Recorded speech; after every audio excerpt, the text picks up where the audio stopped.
भगवान ने जब ये भक्त वल्लभा टिप्पणी लिखी, तो उन्होंने जीव जगत के कल्याण के लिए बहुत सुंदर ये साधन कर दिया। उससे पहले भक्तमाल जी ऐसे उपलब्ध नहीं थी कि कोई भी जो है कहीं से एक पुस्तक खरीद लेवे और पढ़ ले। तो उस समय भक्तमाल जी मिल पाना और टीका सहित मिल पाना बड़ा कठिन था। तो कहते हैं श्री भक्तमाल टिप्पणी का जो प्रणयन हुआ वो कैसे हुआ। प्राचीन काल से ही श्री वृंदावन धाम में भक्तमाल ग्रंथ के अध्ययन अध्यापन की परंपरा विद्यमान थी।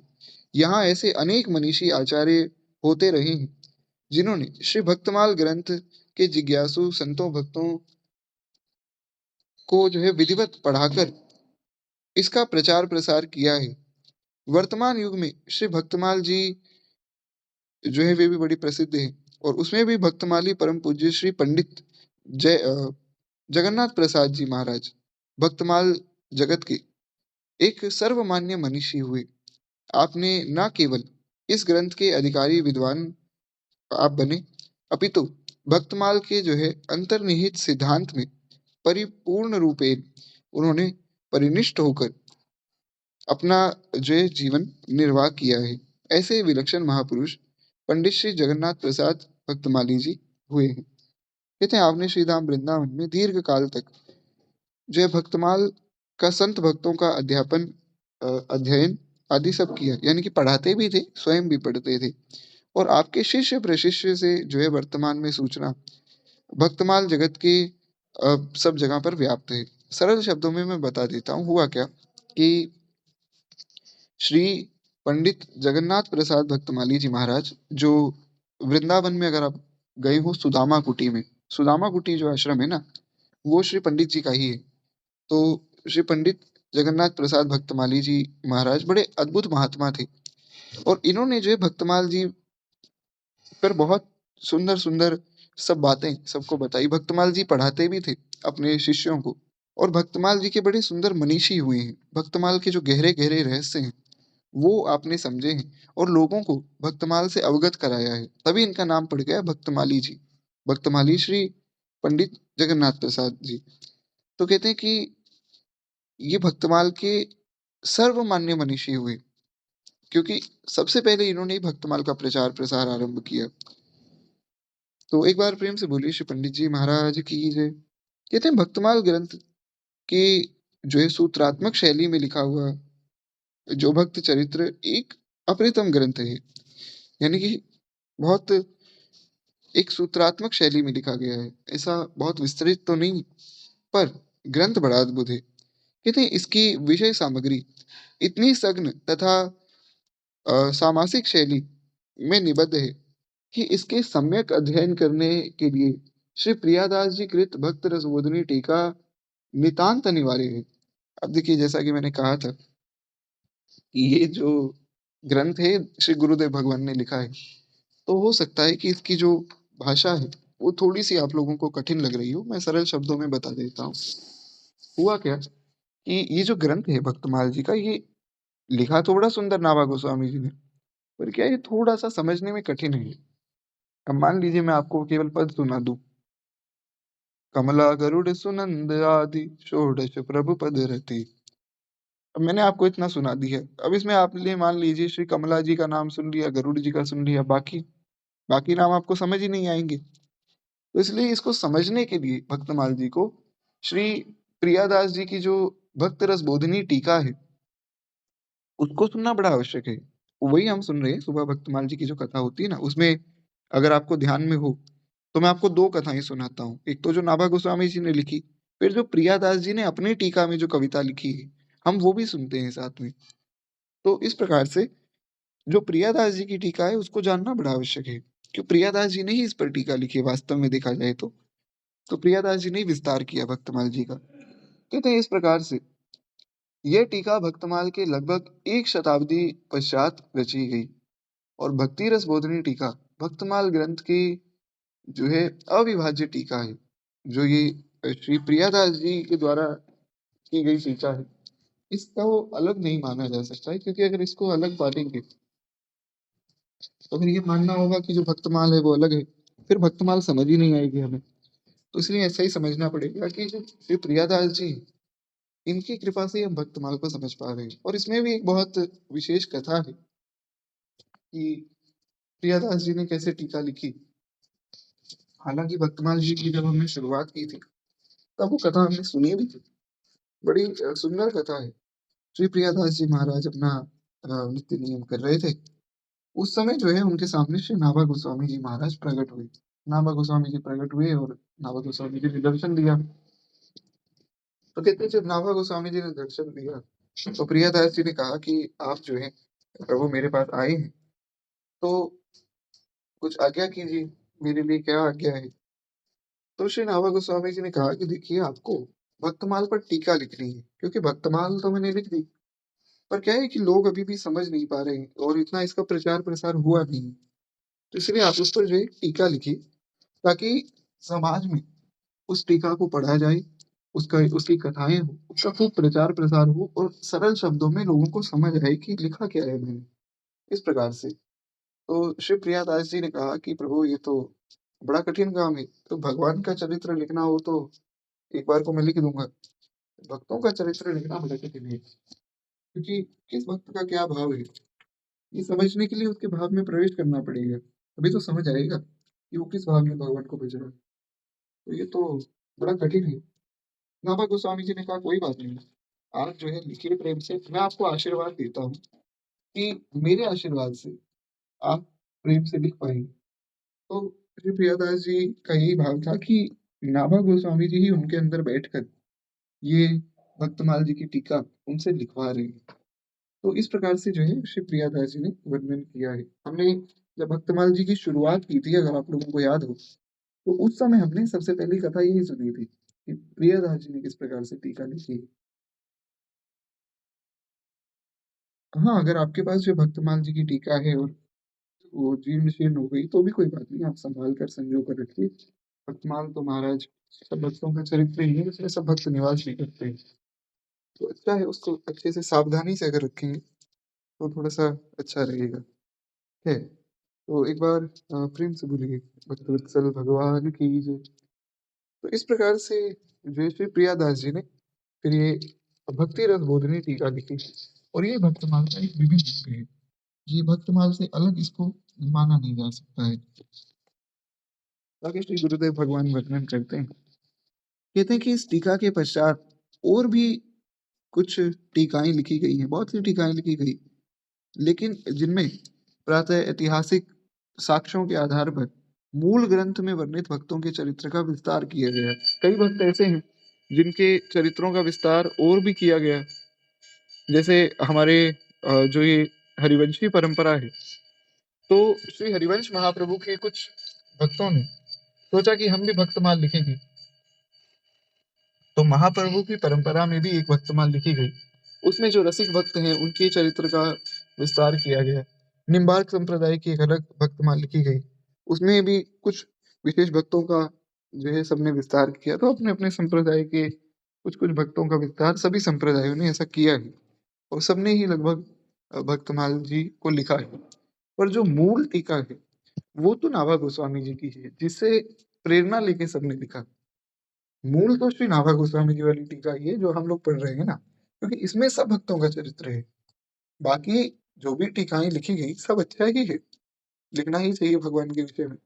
पर बात ये है कि उनमें सब भक्तों का चरित्र नहीं है। हालांकि अब भगवान के सब भक्तों का चरित्र तो लिखना संभव भी नहीं है, क्योंकि क्या पता कौन जो है इतना बड़ा भक्त हो और खुद को ना दिखाता हो। पर जितना विस्तार से नाभा गोस्वामी जी ने किया उतना अन्यत्र मिल पाना थोड़ा कठिन है। इसीलिए मूल जो टीका है श्री भक्तमाल जी की वो श्री नाभा गोस्वामी जी कृत भक्तमाल ही है। तो इस प्रकार से कहते हैं कि श्री नाभा गोस्वामी जी ने जीव जगत पर ये उद्धार किया है, और जो जिज्ञासु साधक हैं उनके लिए भक्तमाल ग्रंथ को सुलभ किया है। और ये टिप्पणी सदा कदा जो है विभिन्न मुद्राओं के द्वारा छपा करती थी, किंतु सन 60 के दशक के आसपास इसका छपना रुक गया, जिससे ये अनुपलब्ध सी हो गई। पहले भक्तमाल छपती थी तो सब लोग पढ़ते थे, फिर बाद में भक्तमाल का ये जो पब्लिकेशन है ये रुक गया। रुक गया तो फिर लोगों को भक्तमाल मिल ही नहीं रही थी। मिल ही नहीं रही थी तो फिर एक तरह से भक्तमाल जी लुप्तप्राय हो गई। अब जब ग्रंथ ही नहीं होगा तो फिर उसको पढ़ेगा कोई कैसे? और जब कोई पढ़ेगा ही नहीं तो उसकी कथा कैसे होगी? तो इस कारण से उसकी कथा भी नहीं होती थी कहीं ज़्यादा और कोई पढ़ता भी नहीं था। तो एक तरह से फिर ये भक्तमाल लुप्त ही हो गई थी, ऐसा समझना चाहिए। तो कहते हैं इस प्रकार से फिर जगत को इसके प्रकाशन की बड़ी आवश्यकता थी। तो फिर जो है एक टीका लिखी गई, भक्त वल्लभा टिप्पणी नामक टिप्पणी लिखकर जो है श्री सद्गुरुदेव भगवान ने यानी कि श्री दादा गुरुदेव भक्तमाली जी महाराज ने भक्त वल्लभा टिप्पणी लिखी और टिप्पणी लिखकर उसे फिर प्रकाशित करके भक्तमाल जगत की एक आवश्यकता को पूरा किया है। अगर श्री दादा गुरुदेव भगवान वो टीका ना लिखते तो फिर आज शायद हम लोग भक्तमाल सुन ही ना पाते, क्योंकि हमें पता ही ना होता भक्तमाल है क्या। बहुत से लोगों को आज भी नहीं पता है कि भक्तमाल भी कोई ग्रंथ है, भागवत है, रामायण है, तो सब लोग ही सुनते हैं। पर भक्तमाल के विषय में ज्यादा लोग जानते ही नहीं है। तो खैर एक बार प्रेम से बोलिए श्री दादा गुरुदेव भगवान की जय। तो जीव जगत के उद्धार के लिए श्री दादा गुरुदेव भगवान ने बड़ी कृपा की है।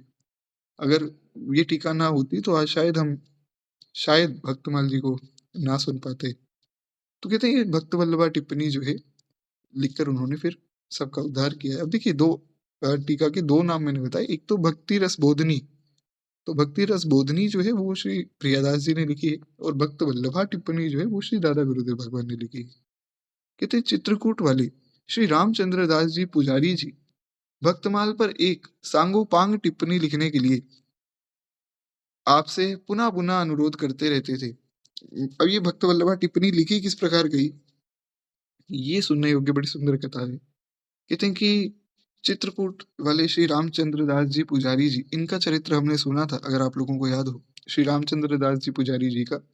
तो कहते हैं ये जो है बार बार महाराज जी से आग्रह करते थे कि आप जो है भक्तमाल पर कोई टीका लिख दीजिए, आप तो भक्तमाल पढ़ते भी हैं और आपका बड़ा भाव भी है। तो कहते हैं जब कभी अवसर मिलता तो पुजारी जी भक्तमाल की कथा रुचि पूर्वक सुनते थे और उनके आग्रह पर श्री महाराज जी ने भी चित्रकूट में उन्हें भक्तमाल कथा सुनाई। कहा जाता है कि तभी जो है पुजारी जी के द्वारा महाराज जी के लिए प्रथम बार भक्तमाली संबोधन हुआ। तब पहली बार जो है पुजारी जी ने ही श्री महाराज जी को भक्तमाली जी कहा। तो जब भक्तमाली जी कह दिया फिर तो भक्तमाली हो गए, क्योंकि जो भक्तमाल की कथा करता है वो भक्तमाली होता है। तो इस प्रकार से वे भक्तमाल जी की कथा चित्रकूट में जाकर सुना रहे थे। तो श्री रामचंद्र दास जी पुजारी जी ने कहा कि आप तो महाराज भक्तमाली ही हैं, तो आप भक्तमाल की कथा भी किया कीजिए।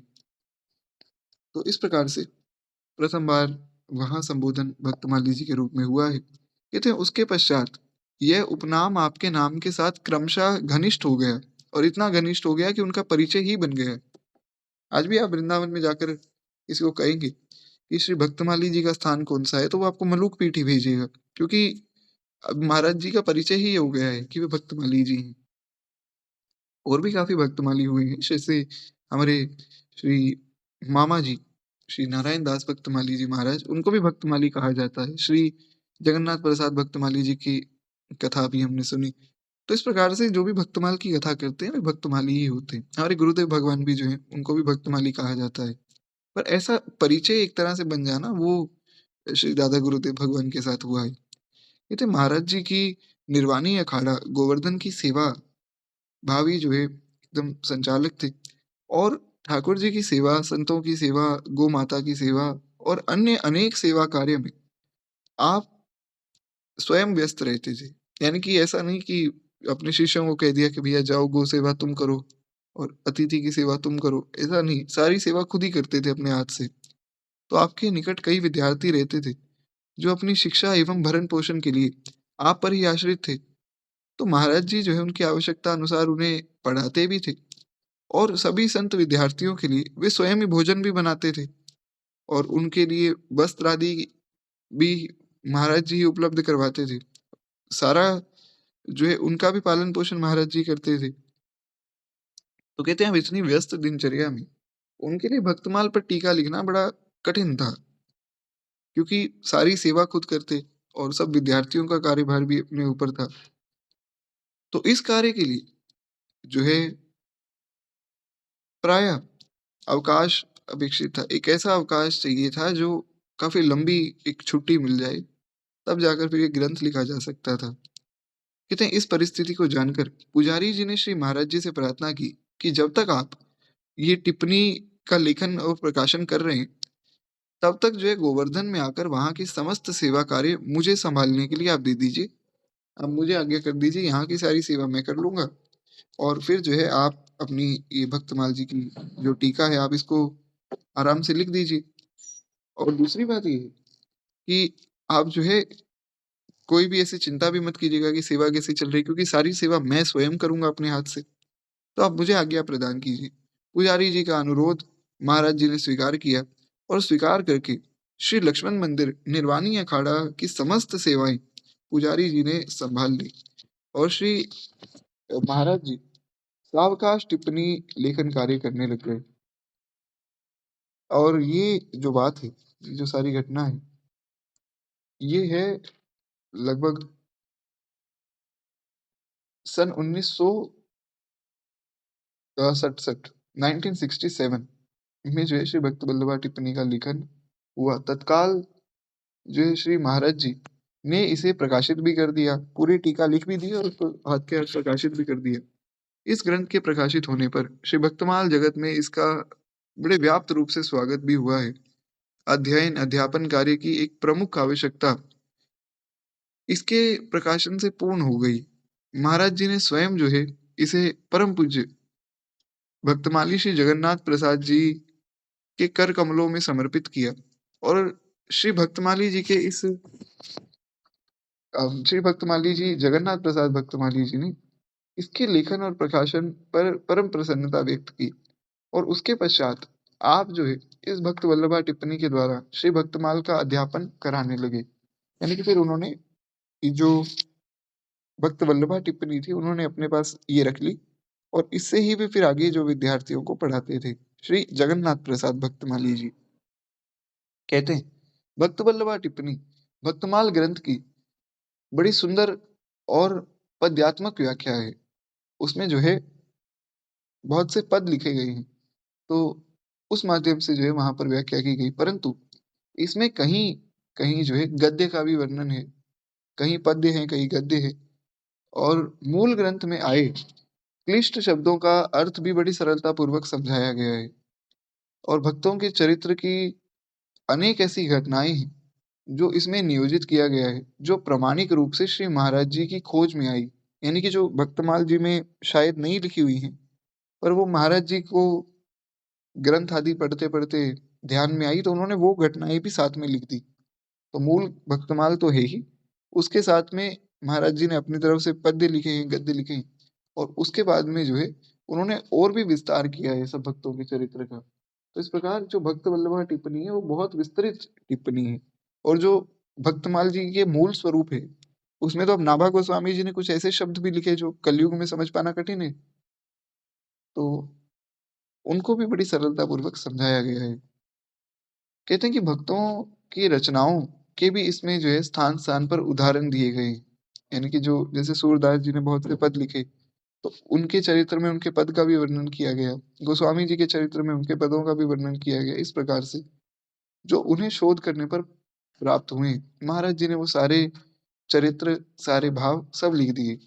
भक्त वल्लभा टिप्पणी जहाँ एक ओर श्री महाराज जी के भाव प्रवंचित से उद्भूत हुई एक सरस रचना है, वहीं उसमें ऐतिहासिक सामग्री को भी उद्धृत करने के पीछे सजग एवं शोध परक दृष्टि का मणिकांचन सहयोग उपलब्ध होता है।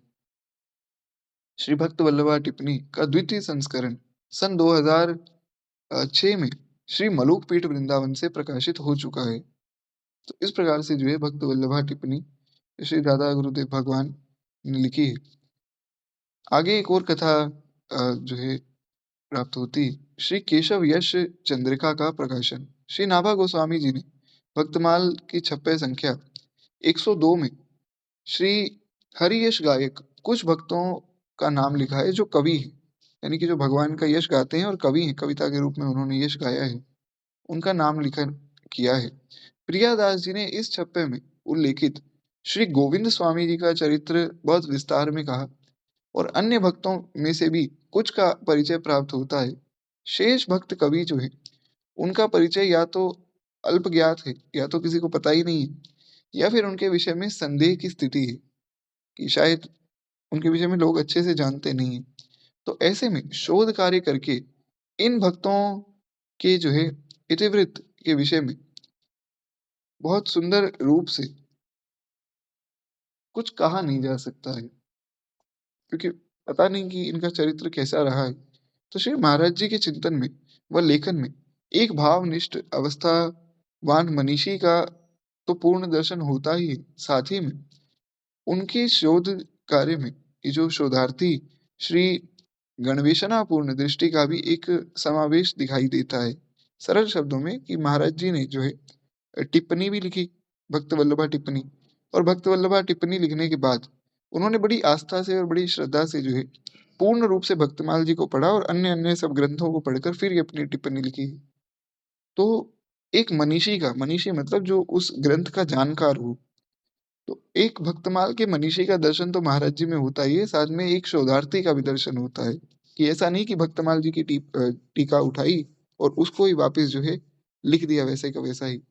उन्होंने बहुत शोध किया, बहुत रिसर्च की, जो जो भक्तों का चरित्र और विस्तार में लिखा जा सकता था सबका चरित्र और विस्तार में लिखा, और जिन जिन भक्तों के विषय में किसी को पता नहीं था या अल्प ज्ञान था, ज्ञान तो था पर पता नहीं था कि पूर्ण रूप से कैसा उनका चरित्र है, तो उसको भी उन्होंने और विस्तार में लिखा। कहते हैं इसका एक उदाहरण है श्री केशव यश चंद्रिका का एक अनुसंधान व उसका प्रकाशन। कहते हैं ऊपर भक्तमाल के जिस छप्पे की चर्चा की गई है उसमें एक भक्त कवि का स्मरण करते हुए श्री नाभा गोस्वामी जी ने एक पंक्ति कही। ये जो छप्पे 102 है, छप्पे संख्या 102, तो जिसमें भगवान के भक्तों का यश गाने वाले कवियों का नाम उल्लेख है, उसमें नाभा गोस्वामी जी ने एक कवि का स्मरण किया और कहा, नंद सुवन की छाप कवित केशव को नीको।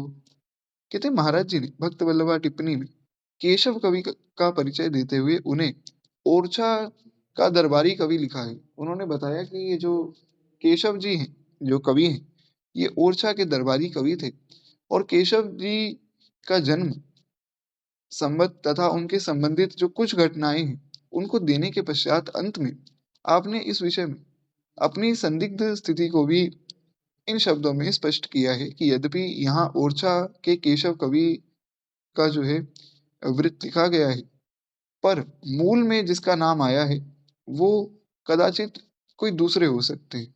ये भी हो सकता है कि कोई दूसरे केशव कवि हो, क्योंकि अब ये पता नहीं ना कि कौन से केशव कवि का नाम श्री नाभा गोस्वामी जी ने लिख दिया। उन्होंने विस्तार तो किया नहीं उस कथा का कि कौन केशव कवि हैं, कहाँ रहते हैं, कौन से दरबार में हैं। तो इसलिए हो सकता है कि ये दूसरे केशव कवि हों और जो ओरछा वाले केशव कवि हैं वे दूसरे हों, या फिर अगर एक हैं तो भी इस प्रकार से समझा जा सकता है। तो कहते हैं कि नंद सुवन की छाप वाली रचनाओं के रचयिता ये केशव कौन है? श्री महाराज जी भक्त केशव कवि का निश्चित परिचय पाने के लिए सचेष्ट बने रहे। अंततः शीघ्र ही श्री भगवत कृपा से आपके शोध दृष्टि में मानो भक्त केशव कवि स्वयं ही आ गए और स्वयं आकर अपने बारे में उन्होंने अपना चरित्र उद्भासित कर दिया। तो कहते हैं केशव से श्री नाभा जी का तात्पर्य था गोवर्धन में हरिदेव जी का विग्रह वहां पर जिन्होंने प्रकट प्रकट किया है। तो विष्णु स्वामी संप्रदाय के आचार्य श्री केशवाचार्य जी, उनका चरित्र श्री नाभा गोस्वामी जी ने अपनी मूल भक्तमाल में लिखा है। ये जानकर महाराज जी अत्यंत हर्षित हुए और नाभा जी की समाधि भाषा भक्तमाल की एक दुरूह पंक्ति अपने यथार्थ परिचय के साथ जो है उनके सामने खुल चुकी थी। सरल शब्दों में इतना है कि नाभा गोस्वामी जी ने जिन केशव जी का वर्णन किया है, केशव कवि का, वे केशव कवि विष्णु स्वामी संप्रदाय के एक आचार्य हैं जिनका नाम श्री केशवाचार्य है। और उन्होंने गोवर्धन में श्री हरिदेव भगवान की जो मूर्ति है, जो हरिदेव भगवान का विग्रह है, उसको प्रकट किया है। तो ये उन केशवाचार्य की बात है। और जो महाराज जी ने वर्णन किया है वे दूसरे केशव कवि हैं जो ओरछा दरबार में दरबारी कवि थे। तो 2 अलग लोग हैं। इसलिए जो है महाराज जी की जो अगर आप टीका पढ़ें, अगर आप में से कोई भक्तमाल लेना चाहे तो वृंदावन में मलुकपेट के ग्रंथालय में भक्तमाल जी उपलब्ध हैं, श्री दादा गुरुदेव भगवान के द्वारा टीका की हुई। आप वो भी ले सकते हैं। बड़ी सुंदर टीका है। क्या है, मैंने तो पहले जो है गीता प्रेस वाली ले ली थी, इसलिए फिर बाद में मैं ले नहीं पाया, पर ठीक है, एक ही है, भक्तमाल तो अलग-अलग है नहीं। अगर किसी को श्री दादा गुरुदेव भगवान की टीका पढ़नी हो तो आप वहाँ से ले सकते हैं। तो उसमें अगर आप ये चरित्र पढ़ेंगे ना, वहाँ लिखा हुआ है, वहाँ श्री दादा गुरुदेव भगवान ने वर्णन किया है कि देखो, जिस केशव कवि का वर्णन मैं कर रहा हूँ, हो सकता है कि केशव कवि कोई और हो, क्योंकि नाभा गोस्वामी जी के ग्रंथ में स्पष्ट नहीं है कौन से केशव कवि की बात हो रही है। तो इसलिए हो सकता है कि कोई और केशव कवि हों, जिनका वर्णन हम सुन रहे हैं। पर फिर बाद में जो है महाराज जी को भगवान की प्रेरणा से पता लगा कि जो नाभा गोस्वामी जी ने जिन केशव कवि का वर्णन किया है वे अलग हैं, और महाराज जी ने जिनका वर्णन किया वे अलग हैं। ये सरल शब्दों में ऐसा समझना चाहिए। तो जैसे नाभा गोस्वामी जी जब सब भक्तों के चरित्र लिख रहे थे ना, तो जो-जो भक्त उनके सामने प्रकट होकर उनको दर्शन दे रहे थे, उन सबका चरित्र उन्होंने लिखा। तो अच्छा, ये बात है कि जैसा नाभा गोस्वामी जी ने सब भक्तों का दर्शन किया और फिर उनका चरित्र लिखा, वैसे ही श्री दादा गुरुदेव भगवान के भी स्वप्न में शायद ये केशव कवि आए हों, श्री केशवाचार्य जी महाराज आए हों, उन्होंने अपने विषय में बताया हो। इसमें भी कोई अतिशयोक्ति नहीं है, ऐसा हो सकता है। एक बार प्रेम से बोलिए श्री दादा गुरुदेव भगवान की जय। थोड़ी-सी यहाँ पर जो ये गंभीर चर्चा है, आशा करता हूँ आप लोग समझ गए होंगे अभी तक जो हमने चर्चा की है। कहते हैं कि देवकीनंदन जी कुम्हेरिया, देवकीनंदन कुम्हेरिया जी के विषय में हम पहले भी काफ़ी बार सुन चुके हैं। तो कहते हैं देवकीनंदन कुम्हेरिया जी के सहयोग से आपने जो है केशवाचार्य जी एवं उनकी रचनाओं के विषय में अनेक सूचनाओं का संग्रह किया। फिर जो है बंद पड़े एक प्राचीन ग्रंथगार में से परिश्रम पूर्वक आपने जो है केशवाचार्य जी के ऊपर लिखित एक महत्वपूर्ण ग्रंथ की हस्तलिखित प्रति प्राप्त की। अब देखिए महाराज जी ने कितनी रिसर्च की है। ऐसा नहीं कि केवल ग्रंथ लिखने के लिए लिख दिया। बहुत मन से, बहुत भाव से उन्होंने लिखा है और बहुत रिसर्च करके उन्होंने लिखा है। तो अब जब उनको पता लगा कि केशवाचार्य जी जो है दूसरे केशवाचार्य जी हैं जिनका वर्णन नाभा गोस्वामी जी ने किया है, तो फिर महाराज जी जो है किसी एक बंद पड़े प्राचीन ग्रंथागार में गए, एक लाइब्रेरी में गए जो कि बंद पड़ी थी। तो वहाँ बहुत ढूँढने के बाद उनको एक जो है प्रति मिली, जिसमें केशवाचार्य जी महाराज का चरित्र हस्तलिखित था। तो उसका संपादन करके आपने केशव यश चंद्रिका नाम से संवत 1965 में स्वयं उसकी को प्रकाशित किया है।